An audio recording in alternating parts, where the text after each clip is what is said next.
Hi folks, my name is Bill Cook. Coronavirus epidemic, still going like this. Numbers are still climbing, we haven't seen a level off yet. But when we do, when the quarantine stops, we need to be ready to get out there and go find people to help, problems to solve, to go talk to sellers. So while we're talking about deals, the question I have for you is, what's the most important thing that makes a deal happen? And a lot of people would say money, but are you sure about that? So let me give you an example. How often when someone goes to buy a home, do they have the money sit in their bank account? Or do they need to go borrow it first? And for most people, for a lot of people, they need to go borrow the money, so they don't have the money. So money is not the important driving force behind a deal. But what is? How does the lender know the borrower is going to pay? How does the borrower know the lender is going to pay? How does the seller know the buyer will buy? How does the buyer know the seller will sell? It's all based on promises.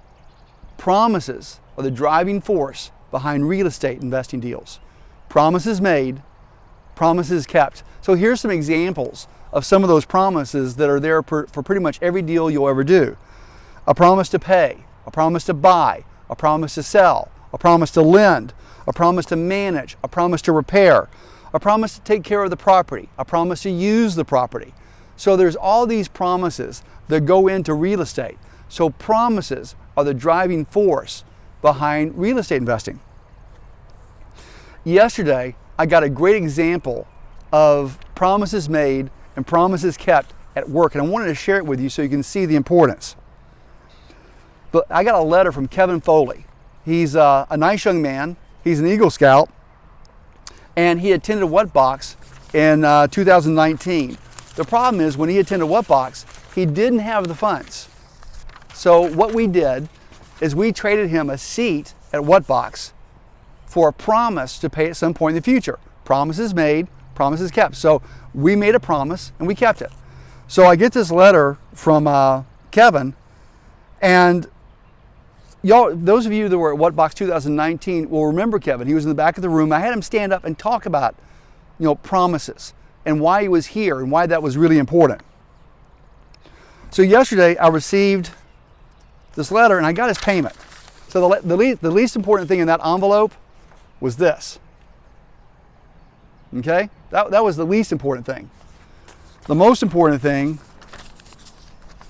was this. The bottom. We did the top. So in the top we just said, hey, listen, here's what we're going to agree to. So we wrote out the accord. Pay us when you can. And so this is the letter that I just got from Kevin.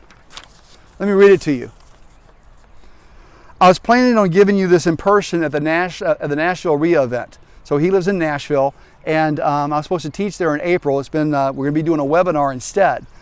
So that got postponed. It's changed to a webinar. So he promised to pay me in person. Now more than ever, it's important to keep our promises.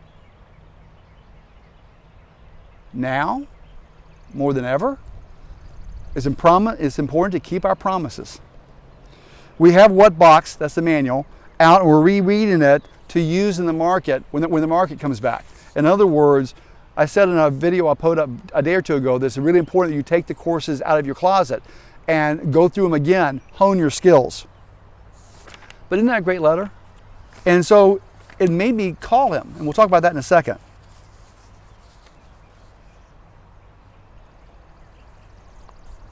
So first of all, think about Kevin's situation.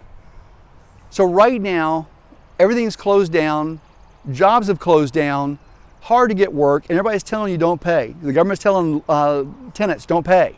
They're telling borrowers don't pay. In other words, let's undo these promises. Even though the government has no business in the middle of these promises, that's what they're doing.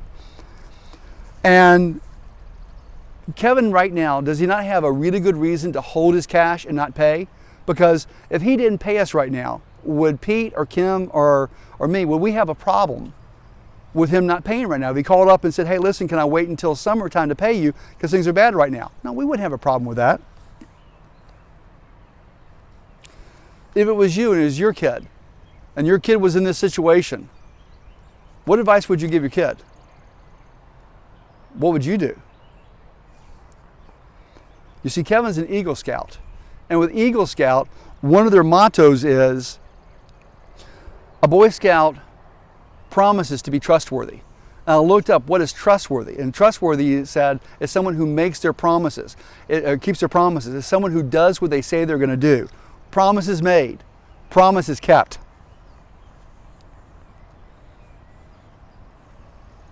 So after seeing what Kevin wrote in the letter, do you think he's going to ever have problems in business?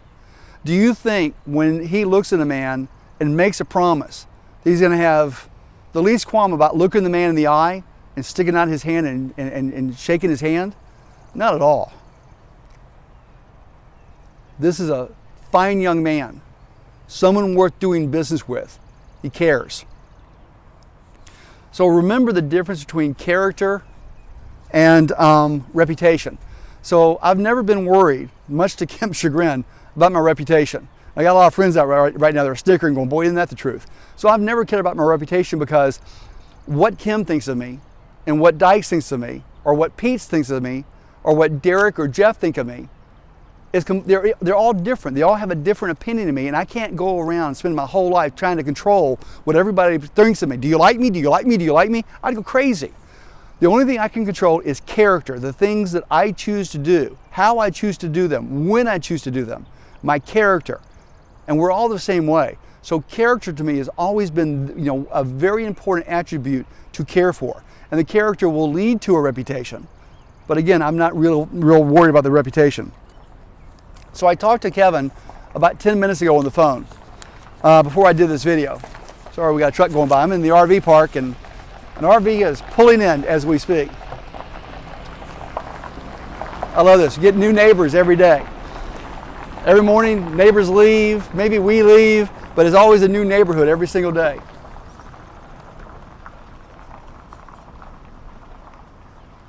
So what I asked him, I said, why don't you go ahead and pay us now?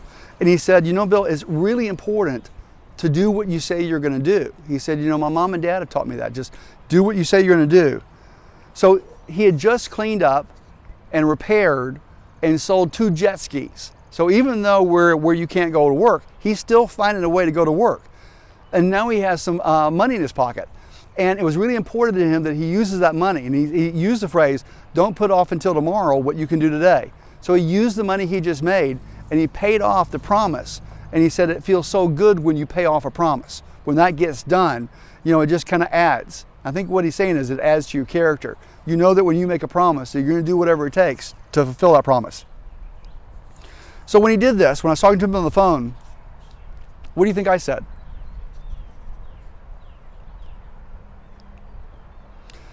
I said, Kevin, you're a fine young man. If you come across another deal, I don't care if it's real estate or not, you come across another deal, call me up. I'm all in with you, buddy. I want to do this deal with you. Why? Because Kevin believes in promises made, promises kept, even when it's really tough out there. So always remember, another motorhome or another fiber going by. Always remember that the driving force behind your deals is not money, it's not know-how, it's not the ability to make repairs. That's a part of it, but it's not the driving force. It's the promises you make. And by making promises, you can gather contractors. You can get the money. You can find the deal. You can bring in the gray hair and bald heads that will give you the wisdom and experience you need to be able to do your deals. Promises made, promises kept. Y'all take care. As soon as you can, get out there and talk to some sellers. Love you guys. Bye-bye.